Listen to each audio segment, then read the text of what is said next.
Hey, what's up guys, c'est Initium, nouvelle vidéo. J'ai construit le scrapper ultime. Là, en vrai, j'ai fait un petit outil scrapper que je vais vous présenter tout de suite. Très simple, petite interface. Bon, Streamlit, j'utilise beaucoup Streamlit en ce moment, hein, parce que c'est vraiment pas mal, je trouve. Bienvenue sur cette petite interface. En gros, là, à gauche, vous pouvez gérer anglais ou français, évidemment. La feature qui fait plaisir. Ici, importer le chrome.exe, donc il y a tout un délire d'installation où, en fait, ici, moi, je vais utiliser d'abord Beautiful Soup et Request pour scraper. Mais par contre, quand il va avoir des pages en React, Vue.js, etc., qui sont des pages avec un DOM dynamique, donc pas des pages statiques, qui vont être créées de façon dynamique avec notamment donc comme des frameworks React, Vue.js, etc. C'est pas possible de les scraper vu que c'est pas des fichiers statiques. Donc là on va devoir créer un navigateur pour générer ces pages et scraper ensuite le code généré, l'HTML généré du JavaScript. Là j'utilise la bibliothèque PyPeter. Là vous avez juste donc à importer votre Chrome, vu que j'utilise PyPeter pour récupérer les sites et charger le JS, il faut un navigateur. Donc on utilise Chromium, bam, on télécharge Chromium, on met l'exécutable ici pour le récupérer, on le met qu'une fois et ensuite c'est parfait. Ensuite il y a Clean Data et Scrap Tool.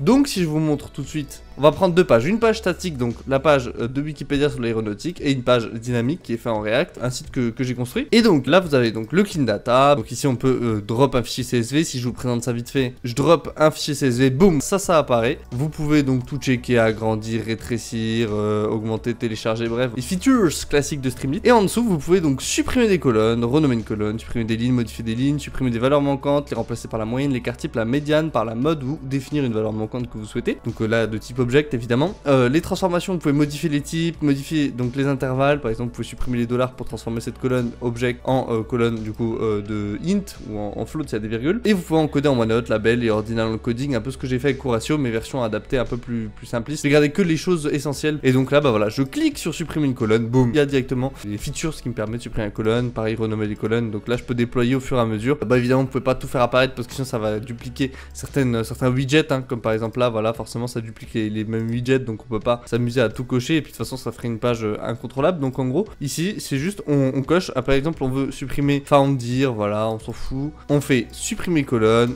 on choisit, donc là automatiquement ça sélectionne les colonnes qu'il y a dedans, donc ça c'est très pratique. Et on cherche found dir, boum, on clique, alors on peut en sélectionner plusieurs évidemment, supprimer les colonnes sélectionnées. Donc là ça nous montre en fait d'abord le fichier avant de le télécharger, donc ici hop ça nous supprime. Et avant de le supprimer, voilà, là on voit qu'il n'y a plus found dir. Donc ça, si on veut pas les modifications apportées, on télécharge pas le fichier et donc le fichier sera pas modifié. Mais si on veut les modifications apportées qu'on voit ici, donc on le voit visuellement, donc ça c'est cool. Et bon, on clique sur télécharger le fichier, boum, et voilà, et donc là il apparaît ici. Et c'est tout bête, mais en fait il y a plus found dir tout simplement. Mais au moins il y a cette prévisualisation qui est plutôt sympathique, me direz-vous. Bon, je peux pas tous vous les faire, mais voilà, vous pouvez renommer une colonne, supprimer des lignes, modifier des lignes, ça je vous montre pas. C'est plutôt classique, ça parle ça parle de même. Mais donc voilà, il y a quelques petits trucs sympas. Ça peut être pour voilà les valeurs manquantes, parce que bon j'imagine que supprimer des colonnes, renommer des colonnes, supprimer des lignes, modifier des lignes, vous savez ce que ça fait. Mais donc pour les valeurs manquantes, voilà, ici on précise la colonne qu'on veut.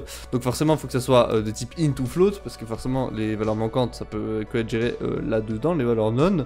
Si on veut les remplacer par la moyenne, je veux dire, si on veut les supprimer évidemment, là on s'en fout. On va juste prendre n'importe quelle colonne et on supprime les valeurs manquantes, qui va supprimer les lignes où il y a les valeurs manquantes, voilà. Et donc là ça précise le nombre de valeurs manquantes. Par exemple, là on a 17 dans Select Investors. Ouais, mais si on veut remplacer les Select Investors par la moyenne, on peut pas. Parce que pourquoi Select Investors, voilà, c'est des types object de type string ici. Donc on peut pas. Donc voilà, il y a une certaine logique que j'ai essayé de gérer en fond pour pas qu'on puisse faire n'importe quoi. Et parce que c'est pas possible, simplement si vous créez des erreurs. Par exemple, deal term, il y a 29 valeurs manquantes, scanne automatiquement, et la moyenne de la colonne c'est 3. Donc est-ce qu'on veut remplacer ces valeurs manquantes par 3?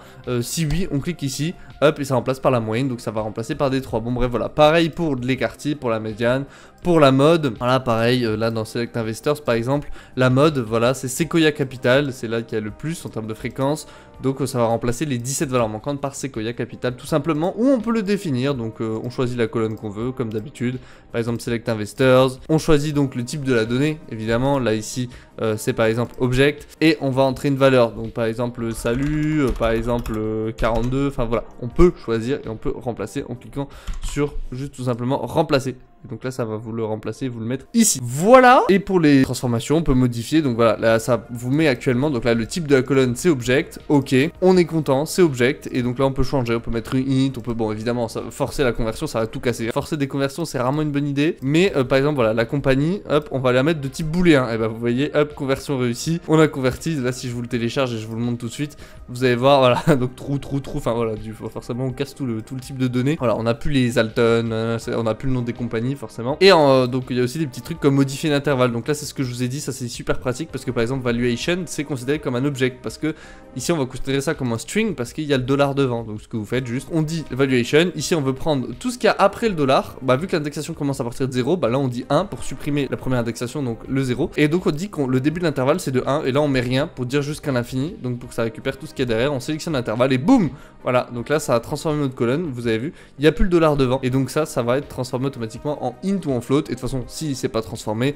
vous allez dans modifier type évidemment, vous sélectionnez et puis vous pouvez forcer la conversion. Et enfin les one hot, label encoding, ordinal encoding, c'est quelques petites nuances mais ça permet d'encoder vos objets. Donc par exemple les compagnies, on va encoder les compagnies, donc là voilà, il n'y a plus de colonne compagnie puisqu'elle a été encodée, donc là ça prend un petit peu de temps. Et en fait voilà, ça vous crée en one hot pour entraîner des IA. Donc voilà, ici ça va vous mettre chaque colonne de chaque compagnie et ça va être coché quand ça va être pour la compagnie choisie. Là voilà, boum, il est coché, voilà. Petite conversion sympa. Bref, ça c'est pour le côté vraiment clean data. Et maintenant on va passer au côté plutôt sympathique de scrapping les amis. Et oui, donc on va d'abord scraper, comme je vous ai dit, un site classique. On va scraper un petit site aéronautique, ça fait plaisir. Hop, on met le site web là, bim, Wikipédia. Donc on a deux choix, soit on scrape tout un site, évidemment on va pas le faire ici pour Wikipédia parce que voilà, très bonne argumentation. Mais en fait, on peut soit scraper une page, la page choisie, donc ici pour l'aéronautique, soit tout un site et donc ça va juste se baser sur l'URL et fouiller, donc chercher automatiquement en minant pour récupérer tous les href de la page et donc tous les liens. Et donc ici par exemple ça va scanner, ok technique, ok ça, ok ça, ok ça, bon bref, Wikipédia c'est interminable. Mais en gros ça va chercher tous les liens comme ça et scraper tous les pages.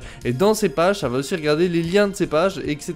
Puis les liens de ces pages, etc. Puis les liens de ces pages, enfin bref, vous scrapez l'ensemble d'un site. Évidemment vous en doutez, vous êtes pas bête, scraper Wikipédia entièrement, un truc comme ça en tout cas ici peut prendre plusieurs mois. Ça peut choisir le nombre de pages à scraper. Par exemple ici ça va prendre les 5 premiers liens. Donc ici, boum, bon forcément il y a des liens ici, donc Wikipédia a pas le bon exemple, mais si je prends par exemple ce site là, en fait en gros ça va vous prendre 1, 2, 3, 4, 5, voilà ces 5 liens là, bon pas celui-là parce que ça va être sur YouTube, mais voilà, vous avez compris le principe. Ça vous permet de limiter le nombre de pages que vous allez scraper et donc limiter la profondeur que vous allez reach. Je suis trop anglais, trop relou, vous allez atteindre, voilà, en français évidemment. Donc pour le choix du scrap, je vous montre. Donc là, vous cliquez sur scrap une page, hop, vous êtes sur Wikipédia aéronautique, vous choisissez une option. Donc là, il y a plusieurs balises qui sont apparues. Vous avez quasiment toutes les balises essentielles et nécessaires, évidemment. J'aimerais bien prendre les balises P, donc les paragraphes. J'aimerais bien prendre les balises A et les listes, potentiellement. Voilà, ça peut être bien. Et des petits titres, peut-être il y a un H2, H3, H4, je sais pas, des petits titres. Ok, on clique sur scrap, boum, quasiment instantanément. Vous avez directement tout ce qui a été scrappé sous vos yeux. Donc vous pouvez choisir de télécharger ou non, c'est ça qui est bien. Donc vous pouvez vous amuser à scraper. Donc là, vous avez tout ce qui a été scrappé. Donc ici H3, et donc il n'y a que 4 H3.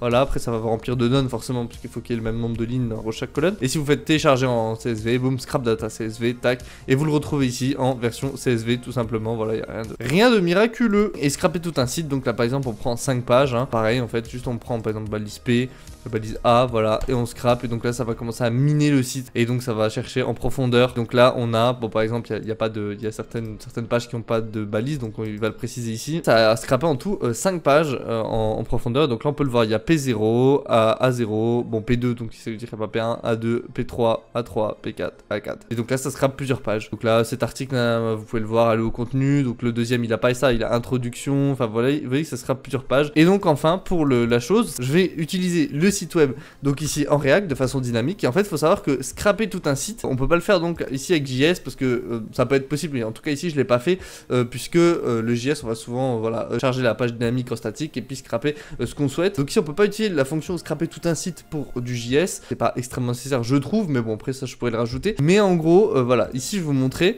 vu que j'utilise pas dans ce côté là PyPeter et donc je cherche pas le JavaScript, vu que ici on va utiliser un site dynamique avec une fonctionnalité seulement de request et beautiful soup, vous allez voir ça va pas marcher. C'est pour ça que je vais vous montrer tout de suite, puisque j'ai pas intégré la fonctionnalité pour scraper tout un site en JS, mais par contre vous pouvez scraper des pages, et donc hop, si je fais ça et je fais scrap, il marchera pas normalement. Voilà, il va vous dire il y a rien à scraper.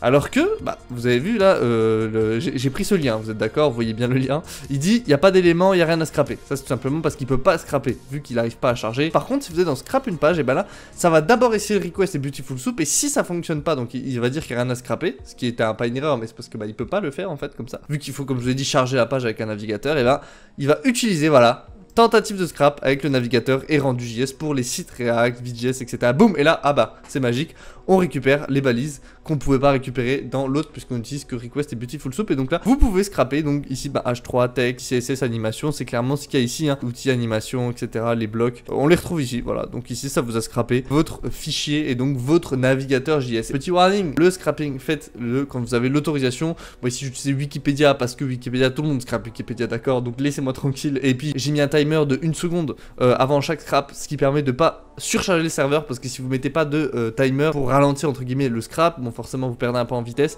mais ça va surcharger les serveurs. Donc soit vous pouvez vous faire bannir avec votre adresse IP, etc.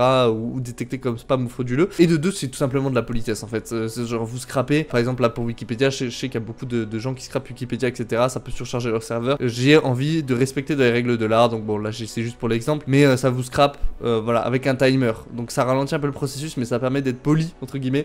Et évidemment faut être sûr que vous ayez l'autorisation. C'est pour ça que moi après j'ai utilisé sur un site que j'ai construit ici, ce magnifique site d'ailleurs, hein, si vous voulez aller voir, petite placement de produit. Ah oui bah j'ai oublié de vous montrer, parce qu'en gros en fait l'utilité finale de cette chose c'est qu'en gros bah par exemple là vous allez donc récupérer votre site. Donc ici je récupère par exemple en aéronautique, hop, boum, je le prends ici, je vais dire je scrape une page, hop, ça scrape la page, j'ai ce fichier, je télécharge mon fichier en CSV, j'importe le fichier de clean data, donc là mon scrap data, donc ici je l'importe, et maintenant je peux lui faire des traitements. Donc là je peux remplacer les valeurs manquantes, je peux faire tout ce que je veux, voilà, supprimer des lignes, supprimer des colonnes, boum, supprimer une colonne, la colonne A, je choisis de la supprimer, boum, voilà, je garde que le P, etc. Bref, je peux gérer. Ou par exemple, je sais pas, j'avais supprimé des lignes, voilà, de la ligne 4 à la ligne 328, je le veux plus au final, donc je le supprime, boum, et voilà, bah, vous avez que ça. Ça vous permet, une fois que vous avez scrappé les datas, j'ai fait un petit truc en sorte que, une fois que c'est scrappé, après on peut les clean et donc les nettoyer pour après, potentiellement plus tard, faire du data engineering ou les donner directement dans un modèle d'IA, etc. pour l'entraînement. C'était Nicium, likez, abonnez-vous, partagez. Allez, moi je vous dis bisous la bise, ciao!